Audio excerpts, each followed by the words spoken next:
Choose a wizard, choose a relic, and battle your rivals in this fast-paced, magical multiplayer dueling card game. Claim powerful relics from defeated rivals, navigate ancient shrines, and send your wizards to the Hall of Immortality to become the Master Wizard. In Wizards and Relics, you must defeat your rivals by secretly laying down a wizard and a relic. Players have decks of 30 cards that consist of, you guessed it, wizards and relics. Each round is unique, as there are archaic ruins called shrines that give magical bonuses to certain wizards. The combination of your wizard, relic, shrine, and your opponents will result in a power score for each player. The highest total power wins the round. Enter the world of Relzaria, a land where magic flows through everything. Until recently, magic had been somewhat forgotten, but now a new age is upon us. Magic is on the rise and being taught in 3 unique magical schools. You are here to battle your rivals at ancient shrines and discover long-lost relics. Your quest to the Hall of Immortality begins. Wizards and Relics takes about 20 to 40 minutes to play and is for 2 to 4 players. It's for strategic gamers who want a game that you actually have time to play, and that is simple enough to easily teach to your non-gamer friends and family. Awaken your inner wizard with this expandable card game that will keep you and your friends coming back for more. Hi, I'm Mike. My friends call me Briggs. I've been working on this game for a couple years now, and I'm really proud of it. I started creating tabletop games with my nephew as a way of doing something constructive with him. So I got this idea for a game that was like the old school card game War, but more strategic. And of course it has wizards, right? Because I'm a big Harry Potter, Lord of the Rings fan, Game of Thrones. I love all things fantasy. Once we realized there was something here, I called up some buddies, we started developing it and testing it out together. My wife and I we'd really been struggling as new parents, and we were kind of becoming hermits. Developing this game helped us to get out of that dungeon and to be more social. I really believe in this game. I think it's a blast. It is a fun, multiplayer, strategic, magical dueling game that I feel like has a place in everyone's home. Thank you so much for supporting this game and helping it become a reality. Thank you.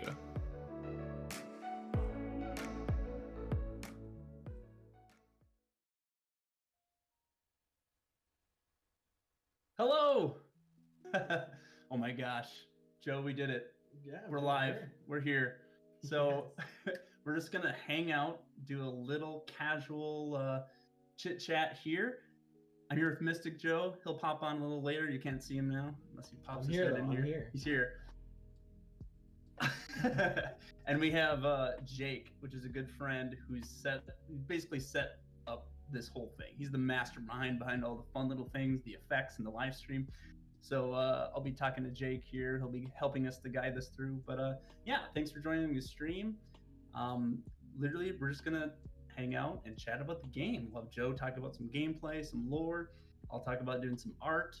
We're gonna do a giveaway at the end of this stream. We're gonna give away a copy of, not one of these, but we'll give away a copy of a Kickstarter version of the game and some we'll give away a prized possession, a like original sketch prototype. We'll also give away some like signed prototype cards too. And literally the entire Eternal Realms team, and especially my wife, banned me from giving away these original sketches of the original cards, but I'm going to do it anyway for you guys. I'm sure there's someone who wants one of these bad boys. I don't really care about them. I think they're just doodles. I mean, they're whatever, but like I'm probably going to get the app by giving this away without permission. Anyway, so we'll do a giveaway later on. But yeah, I'm thrilled that you're here. A lot of you probably, I don't know, have backed or been following along. We are at over 21,000 on our Kickstarter, right? Oh my gosh, we hit stretch goals. This is amazing. Like this blows my mind. I'm a first-time creator, first-time Kickstarter, first-time all these things, and I just the fact that we're funded is insane. And we have stretch goals, blows my mind. Today we unlocked the higher quality. So we're gonna make sure our cards are like the best that our manufacturer can do. They're like, we tested them, they're like magic card quality. They're like solid, they're like exactly what we want. So we unlocked that stretch goal. Yes. Okay. Where are we at? Jake, how are we doing for time? Where are we going to go from here?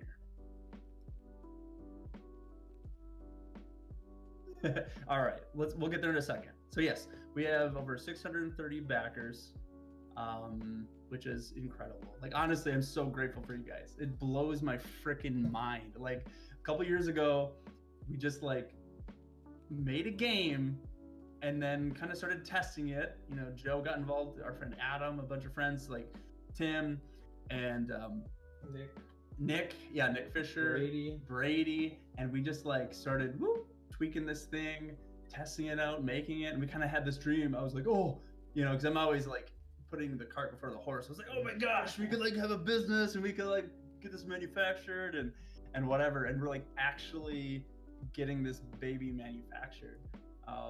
Yeah, so it's just glorious. It's so fun. I'm honored. Anyway, let's get into some more meat. We're gonna play the how to play video here in just a second, and then Joe will be back to talk about some more mechanics and the lore. If you don't know who I am, just real quick, my name is Mike. Like my friends call me Briggs. I live in Minnesota. I'm a dad, and I'm into nerdy things. I'm an artist and illustrator, and I like, I don't know, fantasy novels, like Tolkien. We watch Game of Thrones, all that good stuff. And yeah, okay, that's boring stuff. So Jake, let's roll the how to play video, and then we'll be back with Joe to hear about some cool stuff.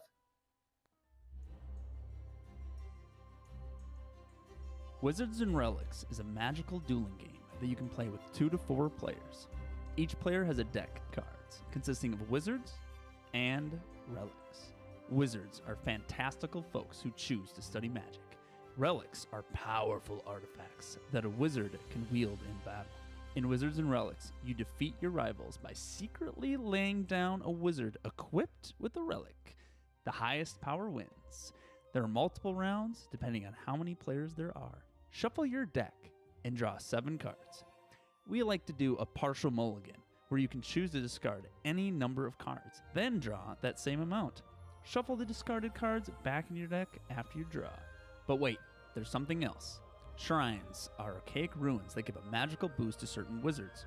Each round, there's a new shrine in play that gives a magical boost to certain wizards. Phase 1.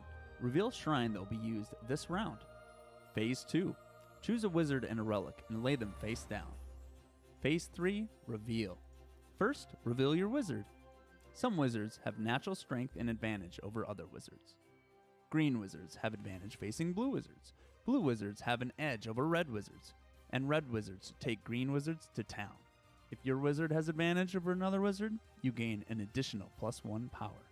In a 3 to 4 player game, advantage does not stack if your wizard has advantage over multiple rivals.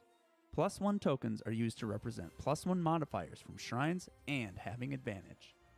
You'll notice that some wizards are different. Wizards with just a number and no abilities are called devoted wizards. Enlightened wizards are wizards with abilities. After the reveal, the master wizard applies abilities to their wizard first. Then it goes clockwise around. Master wizard is usually determined by the player who won the last round. At the beginning of the game, however, master wizard is determined by who looks the most wizardly. Then, reveal relics. Phase 4, victory. The winner is determined by adding up the total power of your wizard and relic, including any additional power from abilities, shrines, or advantage. Highest number wins. The winner slaps their wizard in the Hall of Immortality, somewhere off to the side, then puts their relic in their discard pile. Phase 5. The last phase of the round is the draw phase. The winner can choose to draw 1 card from their deck or take a relic that was played from the losing rivals. The losers draw 2 cards from their deck. That's a round. In a 2-player game, play till 1 player gets 5 victories. 3-player game, go to 4 victories. 4 players, go till 3 victories. A few things to note. No cards in hand. If you have 0 to 1 cards in hand, then immediately redraw up to 7 cards, minus how many wizards you have in your Hall of Immortality. This is known as replenish. Eek! No wizard or relic in hand? If you do not have any wizards or relics in hand, discard your hand and replenish. Draw up to 7 cards, minus the number of wizards in your Hall of Immortality. In the event of a tie, set aside the tied wizards and relics and duel again, laying another wizard and relic. Play off of the same shrine. Keep note that all previous bonuses given by abilities that affect the entire round are still in effect, such as number of cards drawn or discarded, etc. Lightning round. Important keywords. Enlightened wizards. Wizards with abilities. Devoted wizards. No abilities. Basic relics. Relics with just a number. Enchanted relics. Relics with special abilities. There you have it, the gist of Wizards and Relics.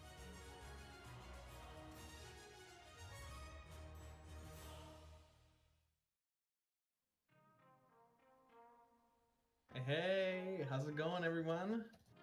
I'm Mystic Joe. That was our how to play video that Brady Linquist shot like what 2 years ago almost. Yeah, I mean forever ago. It still holds up though. It still holds up. It's still a glorious visual he gave us for the how to play. But yeah. Hopefully, you guys, if you were a little fuzzy on some of the mechanics and stuff and hadn't checked that out, you were able to learn from that a little bit. But yeah, I'm Mystic Joe. Mike was generous enough to pull me in on this glorious project of his, but through almost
sorry about that, guys. We had a little technical difficulties there. You lost us for a little bit. I don't know if you got any of what I was saying, but I was just saying that was our how to play video that was shot over 2 years ago now by Milton the Magical, otherwise known as Brady Linquist in the Muggle world here. But yeah, I mean that video has totally held up over these past 2 years, and I think very small moderations have been made to it. But yeah, Mike brought me on 3 years ago now when he first had this dream for this card game, and right away when he told me, I was hooked on it. I loved the game myself, and it was an honor, like designing all these cards with him and our buddy Adam and all the others who helped us throughout and play testing it every night. And it was a lot of nights. We almost had way too much fun playing and didn't really get much work done. And as far as like game design, and then all of a sudden we were like, all right, let's start with this expansion. And we wouldn't even have the freaking base game done. We'd be like working on an expansion and then another expansion. And then, I mean, how many expansions do we have right now? Well, like maybe 3 in the works, probably 2 like almost done, right? Yeah. There's literally 3 in spreadsheets. And then two like prototyped up that we have in sleeves and stuff. So I mean, we're so good at putting the cart before the horse. But here, show them some of those guys. Yeah, so here's some of the expansion stuff. Here was our main guy. I don't know if you can really see him, but it's actually a golden wizard. Its color is gold, and I mean, just by reading the rules today, what we have in the base game, you would have no idea what that means. But we want some wizards to be tri-colored eventually, of all 3 colors, and mechanically you'll find out how that works, but it makes for a super unique play. And we have Oracle of the East here. This is literally floaty float, but instead you choose a rival and you get +1 for each card in their hand.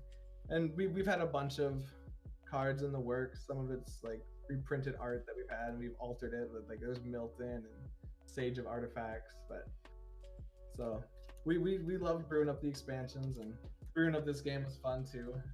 A lot of balancing and a lot of just checks and balances and play testing. And I would literally, when I wasn't able to meet with Mike or Adam or any of the guys, I would literally just play test by myself, take 2 decks and just write down every combat, every plus modifier that happened, and I'd retest it, and wanted to make sure the game like was as balanced and fair, and there was nothing too overpowered or like underpowered, and all the cards were getting a good win rate and stuff like that. And Remember when blue was dominating? mm-hmm. For the longest time, blue. Yep, blue would just win all the time. We had some of the tribal cards that would get +1 for each blue card in hand and stuff that were just way too strong. But and then eventually I think actually right away we decided we wanted to make like lore a really like predominant thing in this game. Like we wanted these characters, like these wizards and stuff, to have stories behind them. We wanted them to live in a world which we eventually called Relzaria. And we just wanted people to fall in love with these wizards like we had over these years in designing the game. And I've written some short stories along with our friend Adam. He's written some short stories too, and we had one that we put on the Kickstarter updates page with Milton and Adam that I think hopefully some of you guys read and enjoyed. But yeah, there'll be more to come. I think eventually we want to have like a short story book, a book of just short stories, and then eventually want to have like a main featured book of Wizards and Relics, just kind of based on this base game too. So all that's kind of planning, and hopefully I have more time to write here eventually. But yeah, I mean it's been a blast though. I love it. That's awesome. I love it. We did get questions about let's hear it. like what were some inspirations for world building, and then there was another question about David asked, will there be any tricolored relics? So we can maybe go back to that. Real in the dark. Relic. Or wait, I risked. Oh, tricolored relics. I thought you said wizards, David. Okay. I don't even know what that means. With relics, you wouldn't. We could have relics. So relics are just, there's no color to relics. Obviously, there's relics that would, combo better with certain color of wizards or whatever.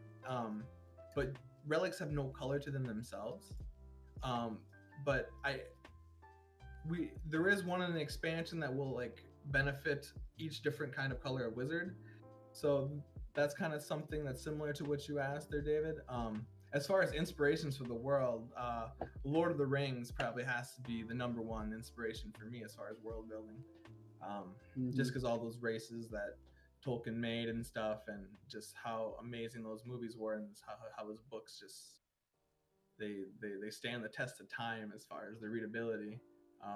Yep. But I mean, Harry Potter is another one. We got like wizard schools very similar to Harry Potter, and I remember just recently going through J.K. Rowling's books, just kind of like how she writes magic and how she describes scenes where wizards use magic. That's been inspirational to me. But I mean, there's just so much. Game of Thrones too is another one, and we referenced that a lot for like religions and sort of. Yeah. Yep. Mm-hmm. Yeah, or devoted with different deities. Yeah. Like we wanted to have a few different deities in our game too that we haven't really. It's not really in the game yet, but like as far as our world building, like that's like a key element is like multiple different deities and stuff. So Rodney has a question. Any thoughts on how you'll handle future expansions, whether that'll be adding onto the current factions and relics, adding a new faction, adding a new mechanic like summoning? Yeah, those are great questions. That's amazing. I suppose first, how about you mention like we want to have fully playable standalone expansions that you can add to the base, but then also fully playable. Every expansion we'll release, we'll be able to be played by itself, just like this base game is played by itself. So like it'll be a unique experience, like kind of different from the base set when we're playing with just this new expansion. You'll be able to play that by itself, and then also if you wanted to, it's going to be a living card game, so you could swap out cards with other cards, maybe half base, half expansion, and then you can even draft that too. Like we want there to be like a lot of flexibility when choosing like formats of the game and playing with it and stuff. But yeah, so the expansion, there'll be a few new mechanics that we release. Like some mechanics we wanted to have in the base set. We wanted to keep the base kind of simple. Like we had like a scry mechanic in Magic that we call Foresee that we originally had in the base set. But with playtesting with some new players who weren't familiar with Magic, it was a little tough for them to grasp. So we just decided to have that in this next expansion. But yeah, so and then there's going to be a unique way we're going to be dealing with devoted wizards in the new expansion too. I don't know if we want to reveal too much of that, but it's going to be a unique way that we deal with the shrine deck and stuff. So we're excited to get playtesting on that more, and then yeah, just excited to just work on the expansion, to be honest. Oh yeah, dude, there's so much fun stuff we want to do. Yeah.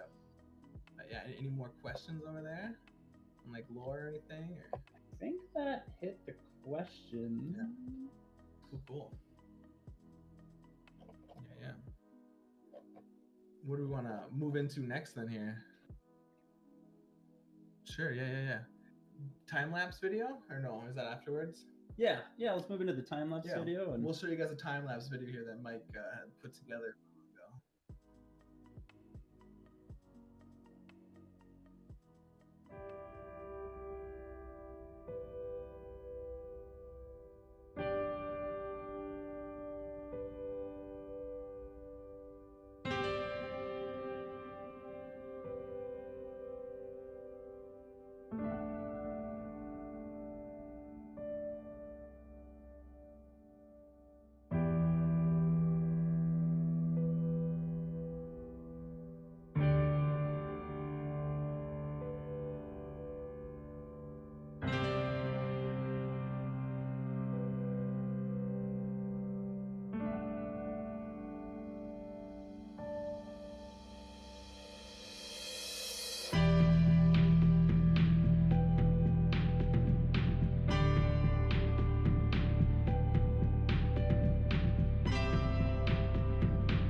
Oh, we should be back.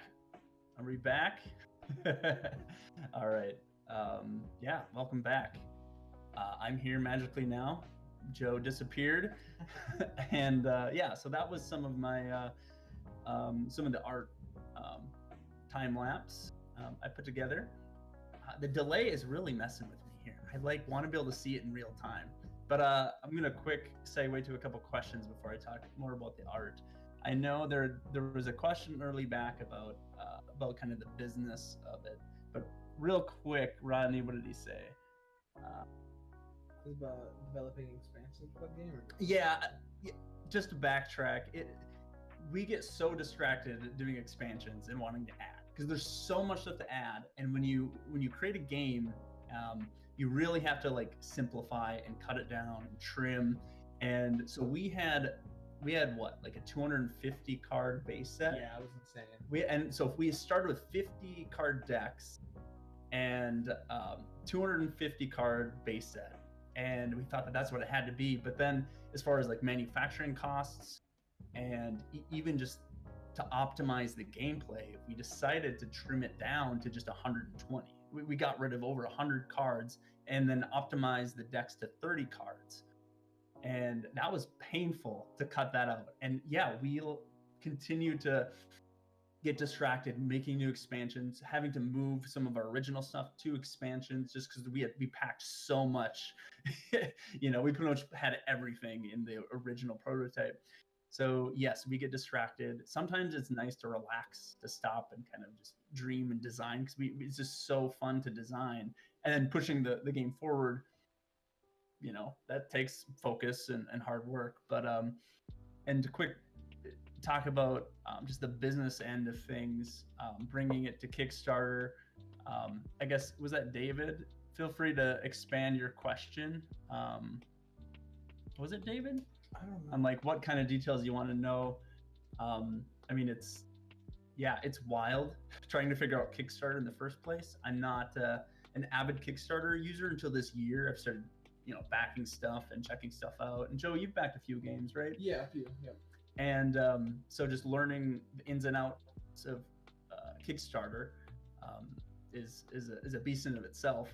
We spent so much time building our page that I didn't really focus enough or give us enough time to market and learn about Facebook ads and all that stuff. And there's honestly so much to know. I don't even know where to start. I mean, contacting manufacturers is wild. And, we've tried to build an audience through like Facebook groups and through Instagram and just, talking about the game and being in different groups.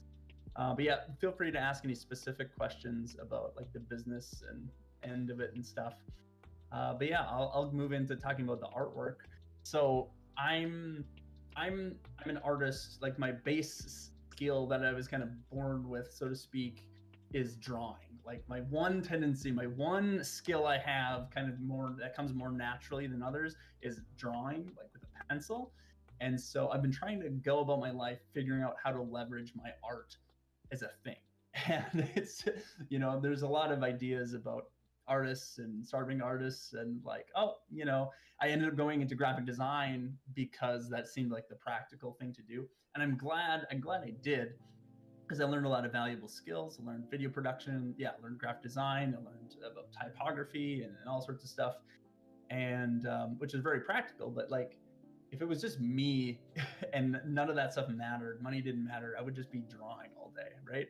So I've like published coloring books, and I've tried to sell my art. I've done big paintings, and I've tried a lot of different experiments and things. And all of a sudden, like an idea for a card game came up, and so this is actually a practical way I can leverage my artwork. And have a game that features artwork, which actually is not my normal style. I actually do ink drawings, kind of like my main medium and style is like ink, which there's some guys up there, you can't really see them very well, but for this game, I felt like I had to go with a style that fit, something that was very clean, minimalist, that didn't take me forever to do, because geez, I would love to sit around painting like magic card quality, just like digging into, doing Photoshop paintings or real oil paintings, and just getting this crisp, beautiful fantasy look. But, I wanted something, one, that set this game apart, that made it different. And two, something that I could feasibly do, something that was quicker. So like these art for this game, it takes me about an hour to get the main concept down, and then maybe about another hour to add details. So on average, about hour and a half or 2 hours maybe even 3 if I'm really being picky about details, to design each art for the card. And I've been doing abstract art for so long, so actually coming back and having to draw people was difficult. But I went for a simple style that made it a little easier. They're not, I can't say the word. Atomically correct? Is that what I'm trying to say? I don't know. It's not correct. So I designed these to be simpler, more fun, whimsical, and I think it fits the brand of Wizards and Relics, because on one hand, we love Lord of the Rings and like fantasy purists. On the other hand, we want it to be lighthearted and build a world that has a lot of sort of realism and seriousness, but at the same time, like serious themes and different stuff and character arcs, but also like be fun and whimsical and doesn't take itself too seriously. So I designed these as in vector form in Adobe Illustrator. So Rodney says, sounds like Mike's dream project is to work on a collector's edition of Wizards and Relics where all the cards are in his original style. Yeah, exactly. 100%. I honestly was looking at this stuff and I was like, this is not how I would draw something. A companion game to this that I created called, right now it's temporarily called Druid. We might rename it. I love the name of it. But in that game, it's kind of an offshoot, just a one-on-one dueling game that has more drafting elements, and it's like a lineup of 3. It still plays similar to Wizards and Relics, but it's a little deeper. That game, I think I want to do in more of my style, like an ink, your collector's edition ink version. So I think I'll do that whole game more in my style. We'll see what happens. But yeah, I love that comment. Thank you. Let's see how we're doing for time. We're doing pretty good for time. Mike, any other questions? Let's go back to one of Rodney's questions up here. I think it was Rodney. So he said he was most interested in how coordinating as a startup business was. He says, I bet it's been tough to start from the ground up, especially during COVID. Oh, what sure. connections have you made and stuff like that? Yeah, so we had gone to, pre-COVID, we had gone to some conventions, and that was awesome. Like, people were ready to buy the game. We made so many connections. It was really fun. Again, we didn't do too many. Literally, they were kind of local. They were all in Minnesota, and they were a lot of fun. So we had a little taste of getting to know a few different people. And then, honestly, I took to, 1, I just would constantly share about stuff on social. And then 2, Facebook groups. There are so many Facebook groups in this community of creators and board gamers, and that, like, most of the connections I have, I met in these Facebook groups, and that's all you need, and I see a lot of creators, even during COVID, tabletop simulators gotten popular, and just creators keeping people engaged and connecting online through all the channels. And I think the Facebook groups, there's tons of them. They are just clutch. And so, I mean, I've seen other creators and myself, I don't see this as a hindrance almost at all. If you ever listen to or know Jamie Stegmaier, he's like, he's the king of, like, he puts out so much content, and his business is really successful. And he's kind of a one-man show, and he operates his business kind of like where he doesn't need a huge team of people to meet in person. He sends out play testing, print and plays to people he pays to play test, and then he has someone else do the rules and has someone else do this.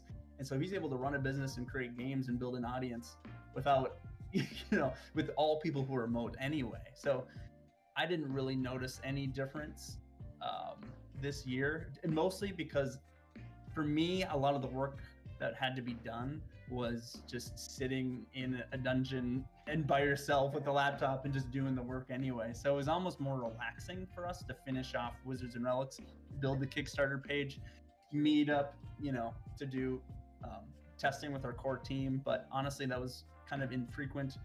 And we had finished up the game design pretty much this year. And finally, because honestly, we kept on going back and reiterating, adding things, taking things away. Not too long ago, when we were designing the promo cards and just kind of deciding what promo cards to do, I found like a file of a bunch of art I already did of cards that were in the base set that we cut, and they were glorious cards that we didn't have in another spreadsheet. It's like a full mini expansion that just was sitting there that I forgot about. It's so anyway. Jay Allen has a few questions here. Yeah. He says, is there another game designer that you look up to or inspires you? Oh, that's a great question, Jay. And there's been some people. Wes Woodbury has been someone, honestly, the first person that I connected with in these Facebook groups that I had heard him on a podcast before. So he's the first person in the industry that kind of connected with me. And he's been phenomenal. He's had 6 successful Kickstarters, and honestly, just a lot to learn from him. As far as and then Jay had another question too, but if you want to finish that thought, you can. Yeah, so I think Wes, I'm inspired by him and how he has a podcast. He just like makes stuff happen. Just super inspired by Wes Woodbury and Fundamental Games. He makes it happen. He gets people involved. I think he's just doing it right. Yeah, I think we'll go with that. Wes is the man. He's the man. And then Jay had another good question here. What game features makes it unique compared to other games? Oh, that's a great question. That's a wonderful question. I've had a really hard time finding games similar. So our base foundation, it's like a lore-like game. And I know of a few games that exist, I've never played them, that have similar mechanic. But Joe, do you have any? I mean, it's a conglomerate, right? We've taken so many influences from other games, like War, and then like just kind of like rock, paper, scissors with the different colors and how advantage works, and then obviously Magic with like some of our wording and like the way triggers happen. Yep. And then those are probably the 3 biggest ones. I mean, it kind of has the same like cycle as Pokemon does, where green counters blue, blue counters red, red counters green. Yep, as far as that Pokemon cycle. But yeah, I mean, a bunch of influence, and as far as the game plays, I mean, probably the most unique aspect of it is that the cards start face down, and it has that kind of poker element where you kind of try to bluff, and you kind of try to like guess what your opponents are gonna be doing, you know. And I mean, I don't know, it's just a unique combination of everything. Yep. Well said, Joe. Yeah, it's hard to pinpoint because it's honestly, we're a little biased, but I had a hard time finding any game that was like it. Like, we would compare it to Munchkin, but it's really not Munchkin at all, but it's kind of in that vein of casual card game silliness. Right.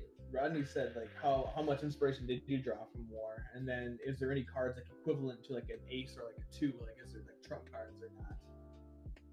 And I mean, we try not to really make too many trump cards. Like, obviously, like, we have rarities, so like some of our sneak in here if you want. Our more rare wizards are going to be a little better, give you a better chance of succeeding. But it's, you know, obviously with War, you know, an ace is nothing's going to beat an ace except like tie with another ace. And the pairing is so important with your wizard and your relic. Like, you can play a really bad wizard, but if you have a great relic that combos well with that wizard, it's gonna beat like some of your best wizards by themselves. So I mean, that was important to us, that any card could beat any other card in any given circumstance. There are a few cards that are just bombs, of course, that generally will always win, but there are enough control cards where you can shut them out. There's a relic where you can force a tie. You know, there's other ways of leveraging shrines and different things, or even just setup cards to maybe you'll still lose, but you'll like steal some cards, or you'll draw a bunch of cards or something. So yeah, there's bombs, but there isn't that like perfect ace. Right. Mm-hmm. Yeah, that's a good question. That is a great question. Let's see here. So we're talking about art. We're answering questions. Should we move on to tier? Is there any other questions? That's it for now. Jay said, "Let's go wild." He saw my stocking cap. Got to represent the Minnesota sports, man. Represent. Well, amazing question by David. What brought the shrines into the game? Oh my gosh, that's a phenomenal question. Yeah. So the shrines, I'm gonna snag a couple here. Shrines, their backs look like this. These bad boys. So the shrines were not in the game originally. We tested for over a year, a Yeah. long time Yeah. without shrines. And so what happened, we had the idea for shrines, but they were like, okay, maybe for an expansion down the road, we'll introduce these kind of environmental cards. And I did a playtest with some close buddies who were, great to play with. They had a lot of ideas, very critical, very like gave it to it straight. And yeah, one of my friends, Ori, who actually took the photos of like Mary holding the box, some of like the badass smoke photos, and a lot of the good photos we have. But my friend Ori, he suggested, like, it's a bit too random. Like, why not have a card that kind of helps guide the play? So he suggested basically our shrine idea. And it was like, yeah, you're right. Like, it was a little more Wild West. It was a little more random. So off of his suggestion, we took the idea we had for these environment cards and put them in the game. And then immediately it just gave the game structure. Yeah, it was just perfect. It was perfect. And actually, we didn't have art for the shrines at first You can either. sneak a little closer Yeah. if you want. Yeah, I mean, it wasn't until like probably even like a few months, maybe 6 months after that, we didn't even have art for the shrines. Yeah. Almost forever. We Yeah. had no art. They were just the basic color symbols. Yeah. And it was fine. No one questioned them. But finally got around one weekend to doing the art, and it was a lot of fun. Right. Yeah.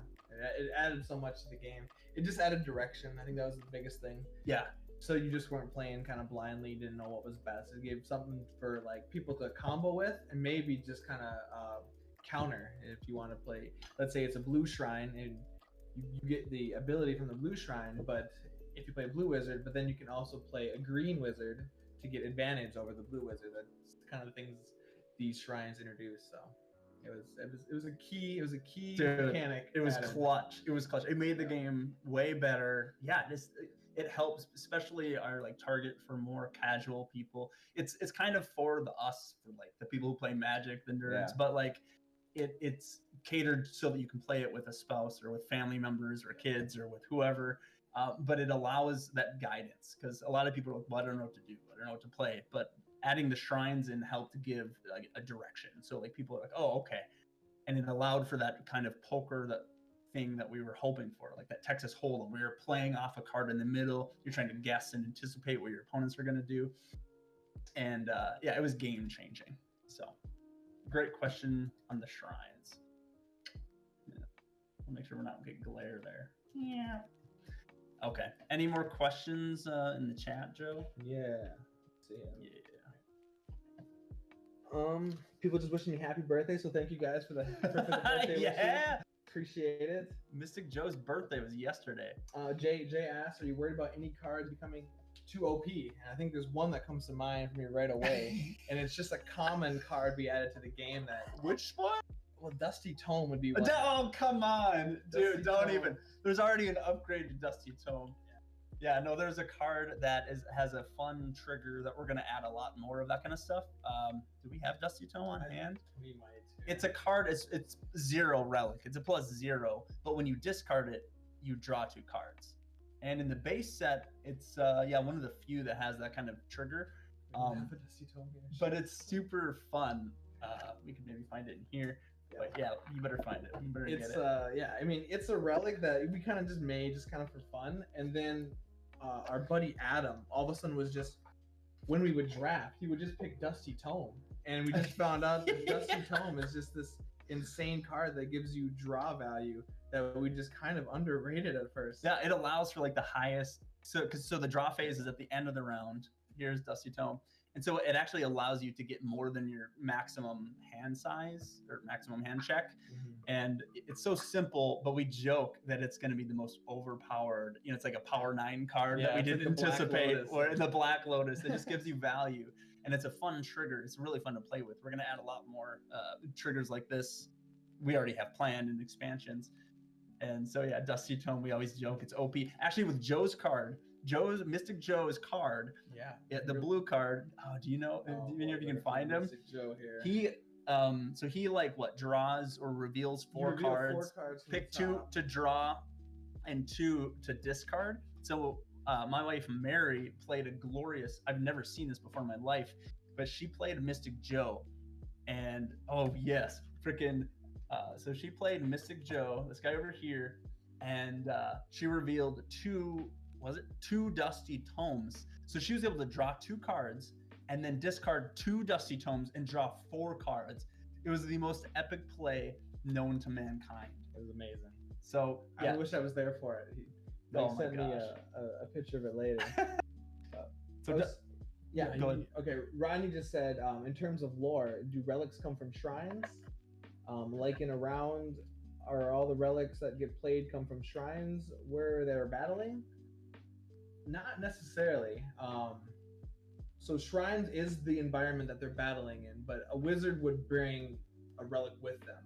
They wouldn't necessarily get it from the environment that they're in. I mean, it's possible relics, because we're in like this new golden age where some relics are being rediscovered and shrines are being rediscovered and magic is kind of awakening. Right. So in some scenarios, some relics, powerful relics, are maybe hidden in shrines or around them or lost and in that same location, but there isn't necessarily always a direct connection. Right. And then Rodney says, I played through the other day and was wondering what the value of relics that allow you to draw are, other than powering up wizards with plus draw power since your hand resets at the end of the round.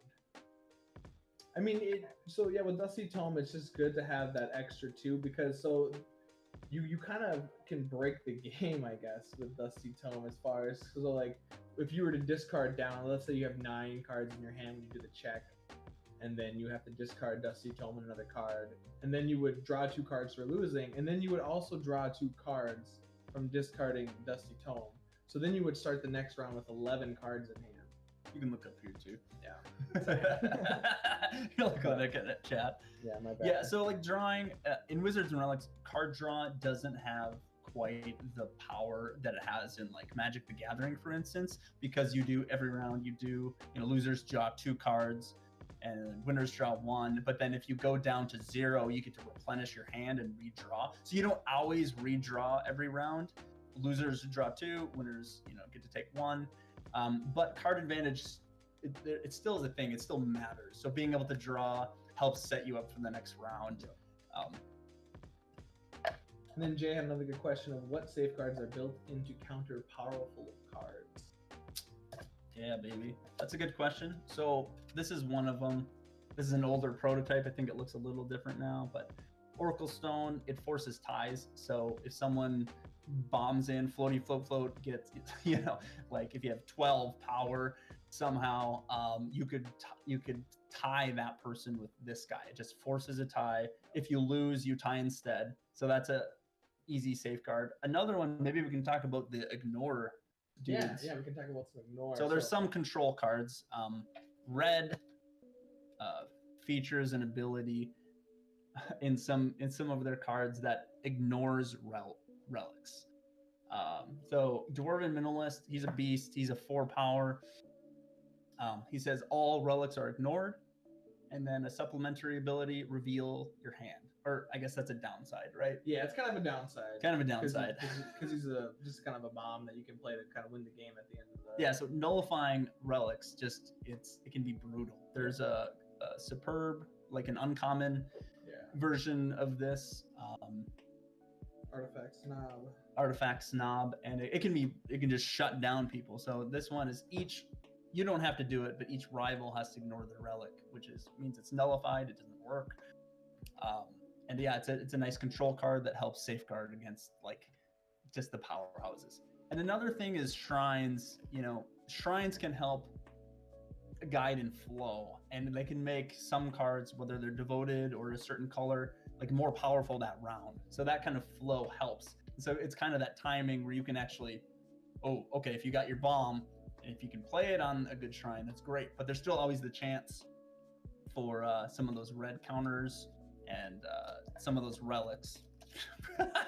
Where did it go? Some of those relics that can like shut you down. So anything else to add to that? Yeah, I mean, I think devoted is another way to like kind of counter. I mean, they're perceived as kind of the basic wizards, but there are relics that only trigger with devoted wizards. Like our devoted 2 wizards that only have +2 and no ability. there's a relic that gives a devoted 2 wizard +4 attack, or +4 power, and that would put them at 6, and that's 6 power is going to compete with almost any good combo, really. And then if you play off the Shrine and Advantage, you can definitely win games with just some of the basic wizards. Yeah. Another thing is green. So we have some +0 relics, -1s. We have -2s in an expansion, but there's negative like power relics, and so we have green guys. So green, they're more like, you know, one with nature, but they're also like a protector of relics. And so a lot of green cards have the ability to swap relics. And so you can also control the board state with a greenery. If someone has their like +3 relic, their bomb, they're gonna just like, okay, they're taking the game. You can mess up with their plans. You can trade relics. Usually right now, all the abilities, it's blind, so you won't know what it is. But if you have a -1 and you play this chick, you can swap that with someone else who maybe you are anticipating they're dropping a bomb, and that's another way to control. So to like counter some big plays. Yeah, I think let's keep moving and we'll keep answering questions. But Jake, maybe if we can pull up the tiers, we can go back to talking about Kickstarter a little bit, keep it moving along.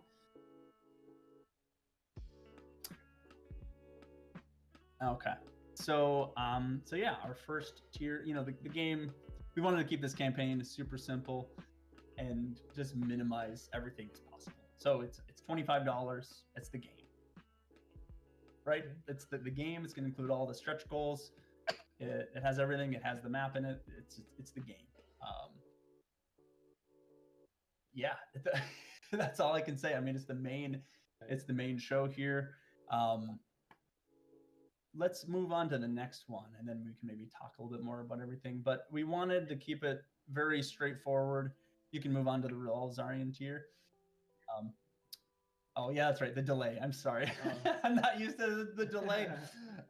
So I'm so just blown away that so many people backed at the Raul Zarian tier, because I just remember not too long ago we were sitting with you and Sharifano and just like, you know, how can we make the Kickstarter unique? Because we don't want to have any Kickstarter exclusive like material. Like at the end of the day, I want people to get our game that we made and the game to be universal. And so if someone buys it after the fact, they're still getting the same game.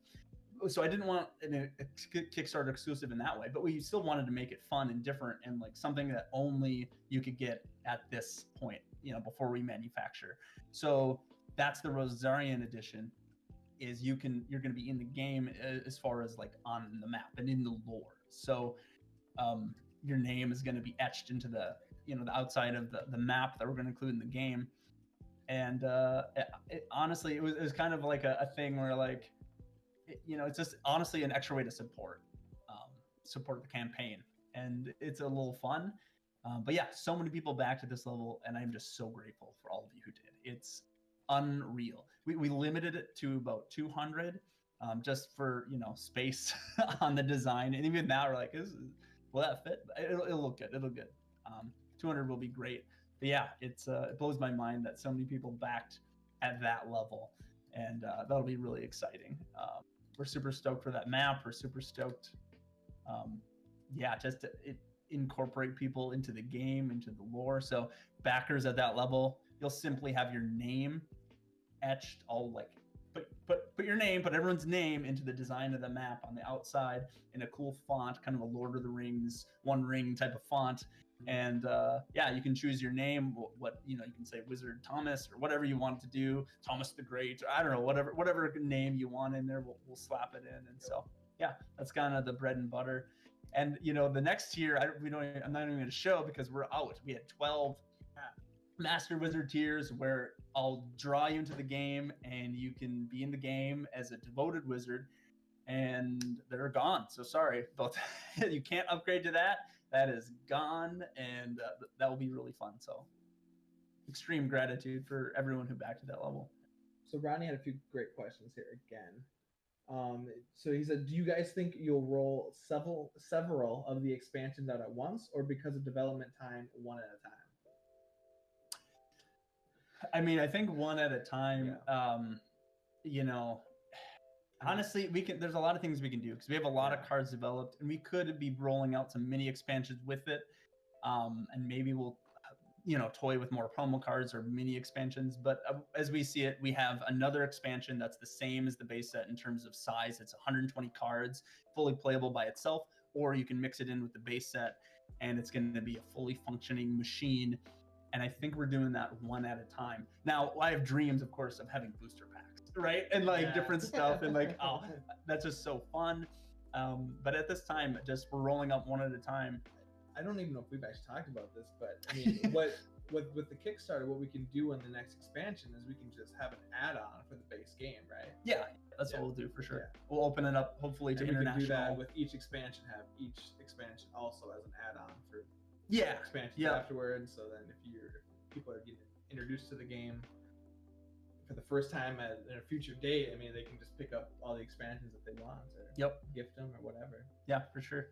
And then Ronnie's second question was also, will Kickstarter be the go-to for the expansions as well, or do we have different plans for future projects, which you kind of hit on? But yeah, I mean, for now, just getting started, I think Kickstarter is a great platform for leveraging, just getting the buy-in on the idea, the extra marketing. So for now, we're going to continue, just since we kind of just now learned how to do a Kickstarter. It'd be fun to kind of go back and try it again, knowing more. So I think we'll roll Kickstarter for a few more times here for sure, to roll out the expansions and then open it up internationally, hopefully, and garner more audience. But at some point, I would have no problem not doing Kickstarter and just rolling it out and being able to manufacture a game, get an expansion out there, and just sell it get it directly available to you guys. I don't want to be beholden to Kickstarter. But for now, it's a great way for us to get out there. It's a good way to get our foot in the door for sure. Then David asked, is there a projected time for the release of expansions?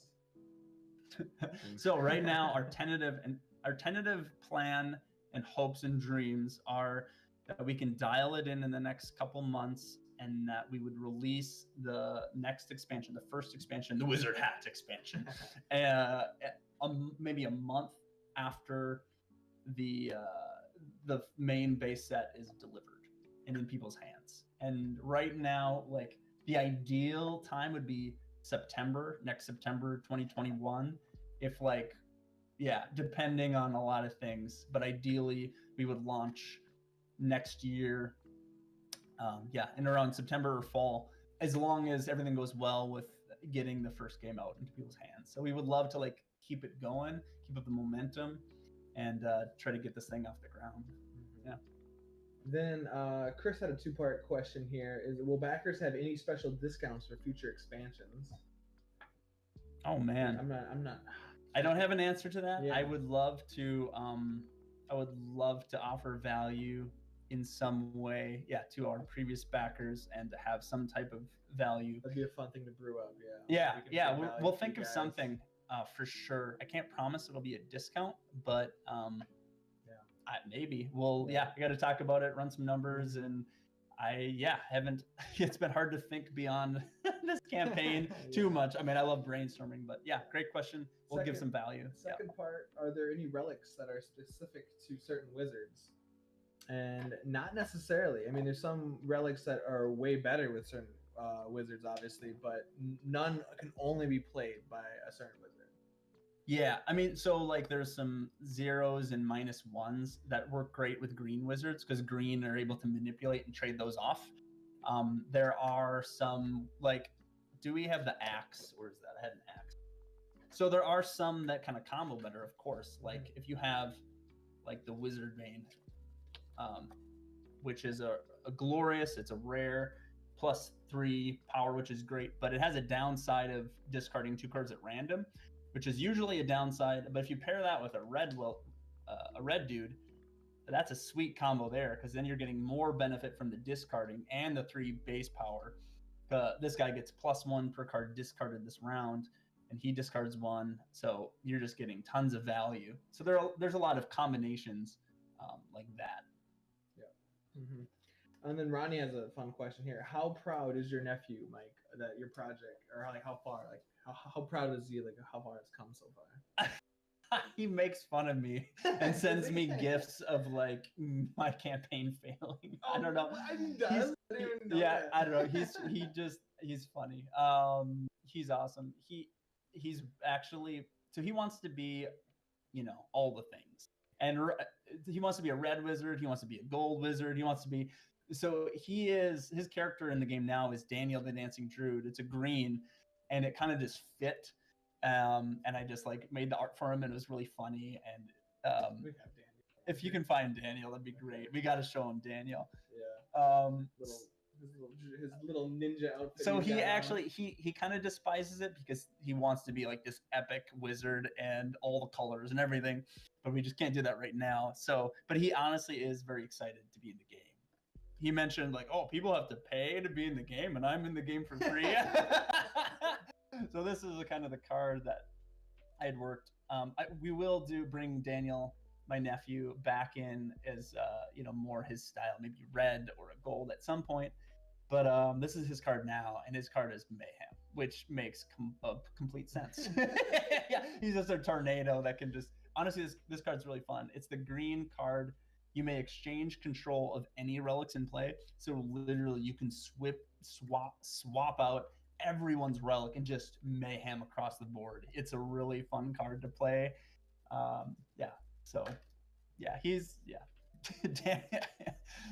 He makes fun of me, but he's also, I think, excited. He's making a lot of games himself too. Then Adam Shorn, the great Adam Shorn. Oh, Shorn. Asked, what manufacturing company did we use, and how did we find them? Oh my gosh, that's been the scariest process ever. We got a referral to a manufacturer called Hopes Games, and they've done stuff like, they've actually printed Ascension and I think Gloomhaven, or at least certain versions of Gloomhaven and different stuff. They're kind of a smaller manufacturer, but they're really cool. They have great communication. So yeah, we're rolling with them. At first, searching for a manufacturer was terrifying, absolutely terrifying. But luckily, I got some tips from a few other designers I had met of which ones to kind of check out first.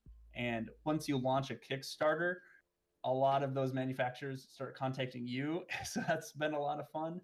And one actually, sent us like a giant stack of games. Long pack. They're one of the bigger ones, but yeah, one of their reps sent me just a ton of games that are legit, like Everdell and just all sorts of games. And so that's been a lot of fun. Dude, how are you ever going to play all these, dude? Mary's been cracking at them. We've honestly played like half of Mary. them somehow. Good woman. Yeah, I honestly wouldn't have even touched them. I don't have time for that. But manufacturer, it's crazy. It's terrifying, to be honest. But we have a good one. We feel like a good quality, really responsive, and all that good stuff. Yeah.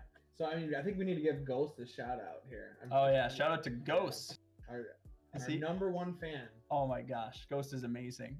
Hacking the click track, commenting like every day, just has been so supportive in our group. Chris said Ghost is better than Jean Ralphio from Parks and Rec as a hype man.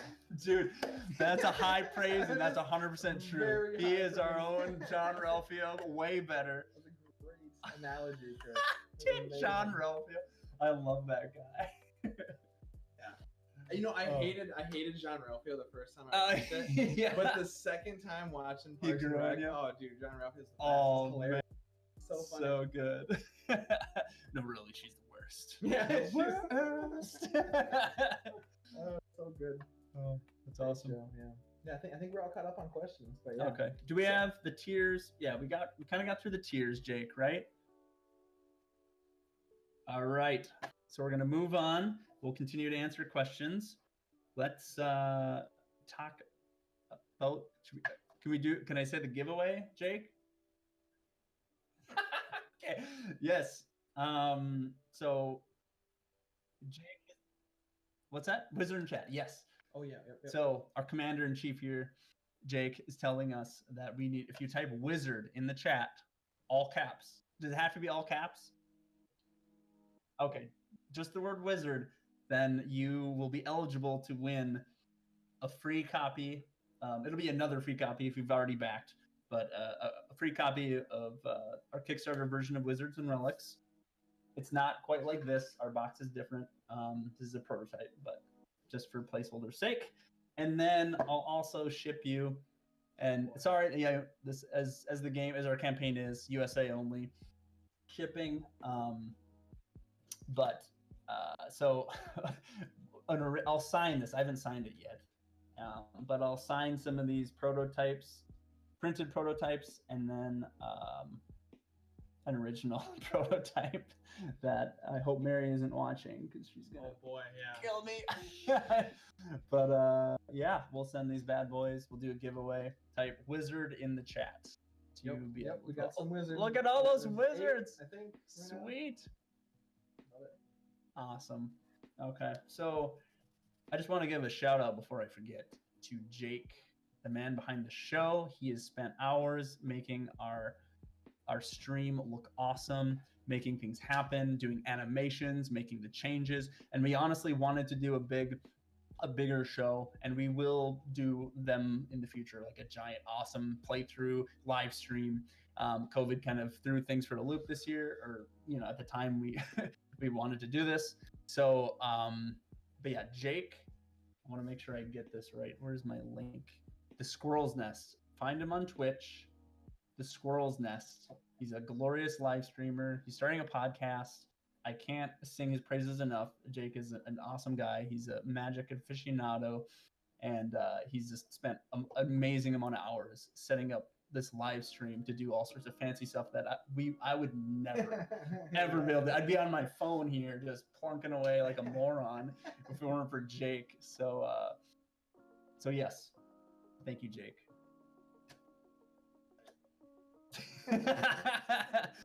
All right. Anything else before we do the giveaway? Is there anything else that we didn't touch on? More questions? By Rodney. What are some of our favorite board games other than, of course, Wizards and Relics? What do you think, Joe? Oh, Monopoly's the best. Come on. Board games, as far as just board games, I think Catan is probably one of the best. Just pure games. I think that was, at least for us, I don't know about you, but that was the first game that kind of got us playing something else. That was the first game. Other than just the generic, yeah, Catan, I remember when it came out, I remember we played that thing to death, and it was the kind of introduction to that world. Mm-hmm. So even though it's cliche. Yeah, it is a bit cliche. But honestly, for me, Dominion, it's a card game, not a board game, which is great, but because we're making a card game. But Dominion, man, just I base my life on it. We used to base our entire life. Yeah, I guess that's another inspiration Dominion. For the game, roughly. Yeah, I think so. I think if Dominion, that didn't creep in as much as I think we wanted it to creep in, but as far as some of the names of the cards, they're kind of calling back to Dominion a little bit. There is some references to Dominion. So, if any of you guys play Dominion, hopefully you catch some of that. But yeah, and just the expandable nature of it. How you have a bunch of expansions, you can kind of play with bits and pieces of each one. Definitely thinking Dominion. Yeah, Dominion's great. Okay, besides Catan, for you though, what's? I'm trying to think of another board game. I just play so many card games. I'm just. Oh, was the question specifically? It was board games, but I'm assuming card games too. But yeah, it's here a little ways. But yeah, it was one of my favorite board games other than WNR. But yeah, Dominion. I love Magic. Magic is amazing. Magic is a game that it sucks how the amount of money you kind of need to stick your foot into Magic. Yeah. Other than that, Magic is fantastic. There's no game I think better that has been made than Magic. So yeah, Magic is good for sure. Yeah. Yeah. Jake pipes in. Respect. Yeah. Are there other Minnesota board game companies that you love / follow? Dude, Chris. Leader Games is from. What's his? I always forget his first name. Leader. I've seen him, sort of met him before. Gosh, someone must know him. Anyway, Leader Games, Minnesota based. I worked with Andrew Kuplik. Did I get your name wrong, dude? Andrew. Anyway, he has Flame Point Games. He's from Minnesota. I met him at a con, and we've collaborated on a giveaway. He's made the glorious game Magical Unicorn Quest, which is a way better fantasy version of Exploding Kittens. There are a lot more that I don't even know of. But yeah, there's a lot of Minnesota game creators actually. Yeah, Factions Battlegrounds. One of the dudes lives in Minneapolis. I don't know if he's from Minnesota or not, but otherwise the rest of them are in Wisconsin. Yeah. What I saw another question about how old are you guys? Well, yeah. So Rodney was like, I think you said Catan when it came out. You were excited to play, but they just had their 25th anniversary. So Rodney said you're aging yourself a little bit. Oh man, I know. I'm in the dirty 30s, man. I'm 33, which is a glorious year, but I think that you're 20, getting 30s is just weird. Yep, I'm 33. And then, of course, Adam and Shorn asked, who is going to win the drawing? I don't know, Shorn. Yeah, that's a good question. I don't think we can answer that. Whoever pays us the most. No, I'm just kidding. Yeah, I think that's a question for Jake. Yeah. Sure.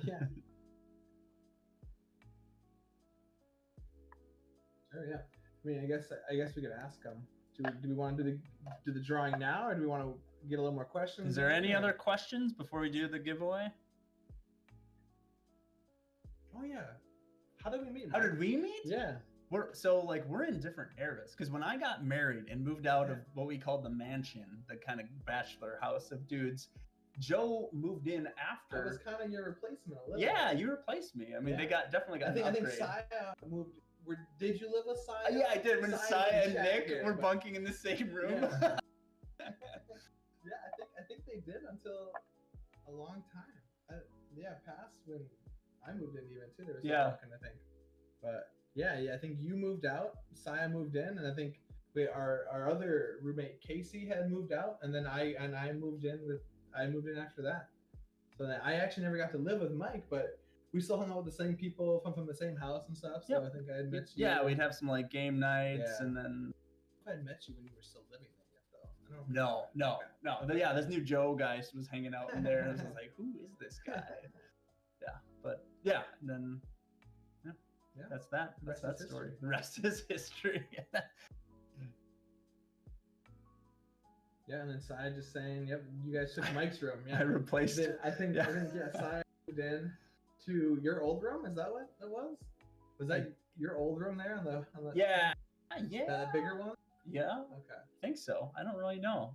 Did Sai move in and then Nick moved in? There's a lot of switching around going around. I feel like trying to optimize the rent. Yeah. Oh, that's good. Good times. days. Good times. Dude. All right. Should we do the giveaway? Yeah. We should probably move on to that. Give people another chance. Oh yeah. If you guys haven't entered or typed in Wizard. Type in Wizard. Yeah, type in Wizard here before we make it official. Is there anyone else that hasn't done it? Looking over at the chat. Hello. Dead air. Rookies. Yeah, rookies. Unbelievable. All right. Well, let's do this thing. Jake, how are we doing it?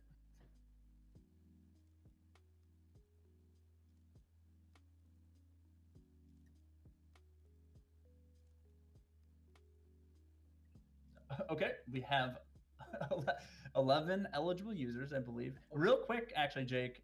One more person. Let's do another. Yeah, Joe Lumberjack just entered Wizard too. So. Oh, nice. Wow. I'm going to answer David's question real quick. How many other games do you guys have in the works outside of Wizards and Relics? There are a lot of games. Once you start designing games, it's like a hat. You can't stop. You're just oh my god, another game. You literally, it's addicting. You can't stop. I personally have. You got freaking everyone. Joe's got a couple games up his sleeve. We'll see. I kind of want to make a hidden roles game that could be fun. Yeah, and then our buddy Nick Fisher had a fun game with his game is great. Getting what's a good 1-for-1 comparison? I don't even know, but yeah, you gain followers and reputation throughout the land. You get a class of dudes on your team. Dude, that was a good game. I felt like if he kept going with that thing would be we play tested it once. I was putting, oh my god, this game's almost ready to go. I know, it was glorious. So I have probably about 5 games that are viable, I feel like, to bring to market. And then our friend Nick Sherfano, who handles more of the manufacturing logistics, he has a handful. Honestly, he has I can't even keep count. He literally has like, I don't know, like 8 games and like a couple of them that are like they're all legit, honestly. But as far as realistically in the works, I know we want to do a few Wizards and Relics expansions. We're gonna do the Rude Druid sort of as a companion. It's a different game, but it has a similar concepts. And then there's a few more that we could feasibly do for sure. So I think we have an endless stream of games that are viable. But yeah, it's just a matter of how things work out. So yeah, we have a lot of games. Any other questions before we do the giveaway? Yeah, Brad was just wondering if we had any questions we wanted to ask. Anyone in particular that we didn't get to, but I think we pretty much got to everything. I think we got to a lot of stuff. Yeah, it's good. Yeah, I think it's good. Okay, all right, Jake, let's do the giveaway. How are we doing it? Okay, 1 more minute. 1 more minute. Yeah, 1 more minute, Wizard. What was that? Yep. Oh, yep. I think Wizard in Joker was chat. already in anyway. I think you typed Wizard already.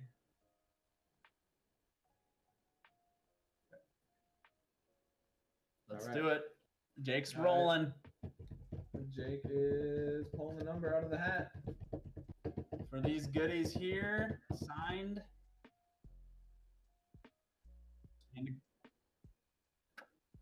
Betsy Donna? Betsy? Oh my gosh, I didn't even realize she was in here. Oh man, isn't that your boss? No, Betsy Dunham is oh my gosh, she's a friend Okay. from camp, or I think she's in Indiana, different part of the states. Yeah, I don't know, she's an old friend, honestly, friend of the family. Yeah, we used to go to the Dells, Wisconsin Dells.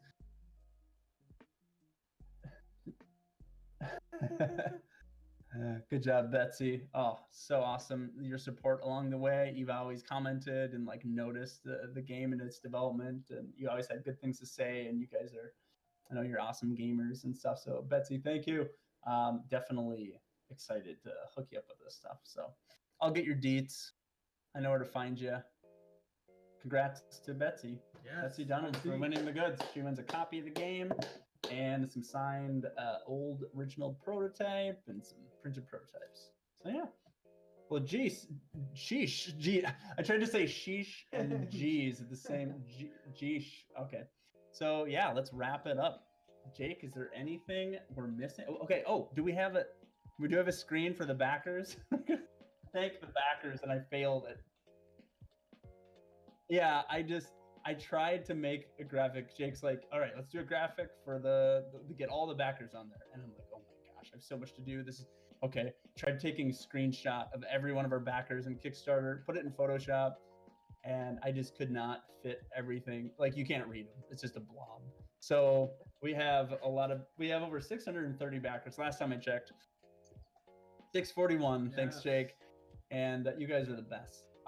Honestly, it's been mind-blowing, the response and how sucky we've been at marketing and doing ads. Enough people have like seen the game, talked about it, like people that, oh my gosh, it's unbelievable. It's so fun how hyped people are for it too, and they've never even play tested it or anything. Yeah, it's been amazing. Oh my gosh, it's been awesome.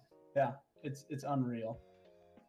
Yeah, Ghost, Chris. I mean, there's been just some amazing people we've met along the way, and your support means the world. I like tear up every time we get a comment. I saw, I think today, 222 comments, and it was just like, wow, this is so fun. It's so unreal. So yeah, we'll be trying to stay in touch. If you're not in the private Facebook group, there's a link on the Kickstarter page. You get in there.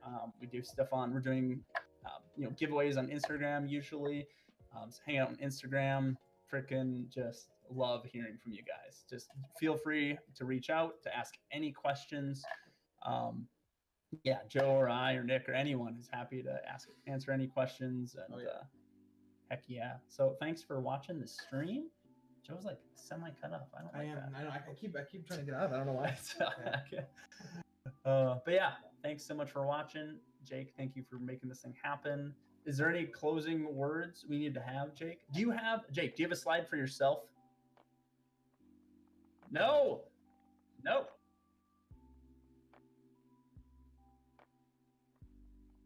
Yeah. Twitch.tv/The Squirrel's Nest. Check it out. Every Friday, 7 p.m. every Friday, Jake at the Squirrel's Nest. Thank you, David. Thank you, Manny. Thank you, Chris. Yeah, I mean, we did our best with the stream. We're kind of noobs, and then Yeah, if it looks good, it's all because of Jake. exactly. Ones and twos. It's all because of Jake. Yeah. Jake Wells, right? No, not Jake Wells. I tagged the wrong person when I did of my Facebook post. I tagged some random. Was that a musician or something? So I don't know. funny. I went back and fixed it. I love it. Different Jake. Awesome. All right. Thanks, Jake. Thanks, guys. We're gonna close her out. We'll see you later. See you guys. Peace out. Peace.